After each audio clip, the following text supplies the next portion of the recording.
Thank you very much for that warm welcome and a very good afternoon to all present in the audience. It's a pleasure to be here. That's a great question. And I was thinking about it and I felt that there were slight undertones of, oh, this is something that we have to do. We're being forced to do it. And I think it's important to unpack that a little bit because it's time to reset this narrative, shifting this narrative away from more of a compliance-driven adaptation to thinking of it more in terms of opportunity. So, it's really an opportunity-driven transformation that the introduction of these global standards are actually encouraging. So it's very critical that we move away from this idea that sustainability is something that's being forced upon us and instead focus on the fact that sustainable, climate-resilient industries opens up new markets, it fosters innovation, and it also builds resilience against both market as well as environmental shifts that we have. You asked Kamal Sab about the physical risk as well as the transition risk. So I think the physical risks are very well understood. Pakistan is a highly climate vulnerable country. But the point that I'd like to make here is that we cannot effectively address the physical risk in this country till we have a cohesive and effective transition framework. So you could have all of the policies in the world, but if these policies are not regulated, they're not informed, they're not monitored, then we're not going to get very far. A classic example of that is industrial stack emissions, where you do have policies, you have the EPAs in the different provinces, but the enforcement is perhaps not so complete. So brick kilns is a classic example, and the smog that we have today, which is unfortunately shortening human lives, it is impacting the development of children. You have these problems that exist. The Pak-German Climate and Energy Partnership represents all of Germany's bilateral investments in this country, and we have a very significant portfolio in climate and energy in this country. So we have a whole of society as well as a whole of government approach to addressing climate change, and we work with government, obviously at the national and the subnational level, but we also work closely with industry. We work with academia, research, and think tanks and civil society organizations to develop a very cohesive and coordinated approach to addressing or achieving climate resilience. I can say with a high degree of confidence that floods, heat waves, shifting monsoon patterns carry far-reaching consequences in terms of energy and resource availability, so that impacts your supply chain, but also in terms of health and safety considerations of your workforce.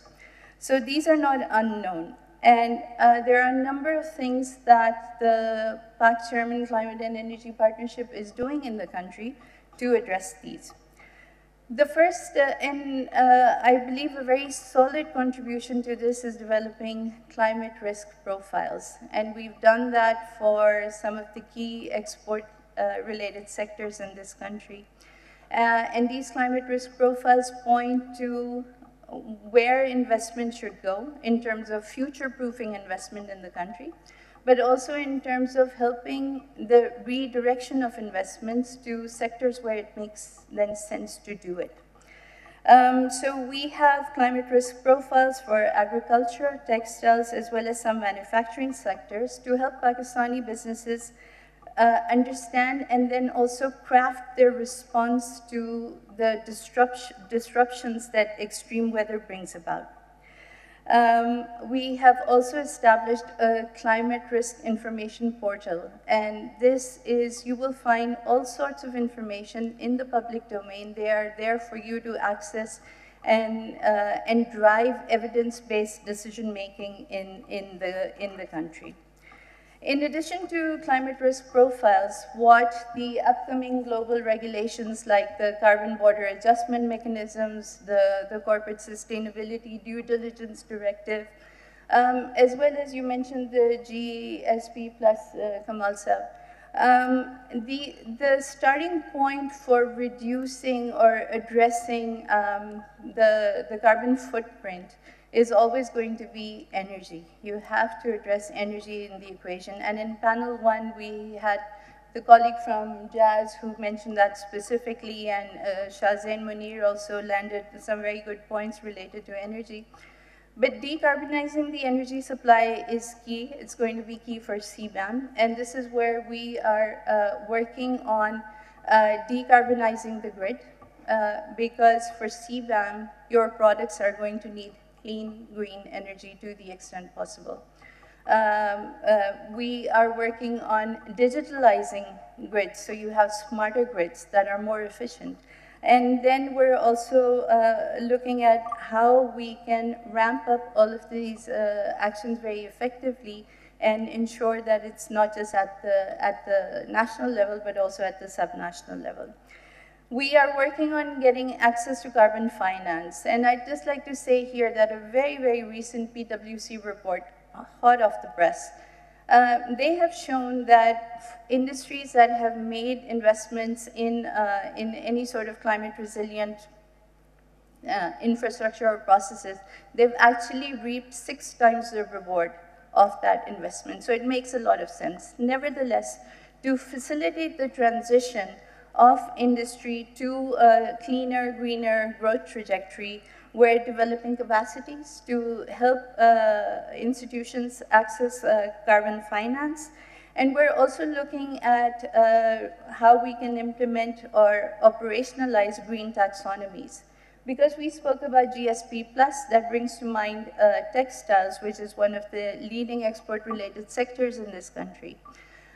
We are working with textiles on developing circular economy approaches. We are working with them to address resource efficiency so that you have efficient products that go not just from cradle to factory gate, but beyond as well, and allowing you to maintain market and export competitiveness and ease access to markets abroad.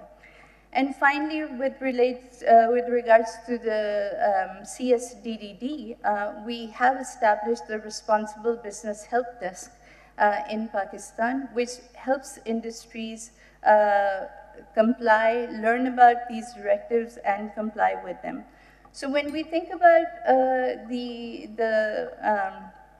the carbon footprint, we're looking at the entire spectrum. So it's not just Scope 1 and Scope 2 emissions, but we're also looking to strengthen the supply chain in terms of their carbon footprints, because eventually a company that can control Scope 1 and Scope 2, that's pretty much within their factory boundaries.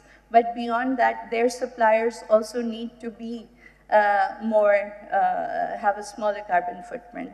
So this is a small snapshot of all of the things that we're doing to ensure Pakistan's continued green growth. And we look forward to aligning very closely with the new Udaan Pakistan program as well as with the the domestic financial ecosystem on implementing specific initiatives. Thank you very much.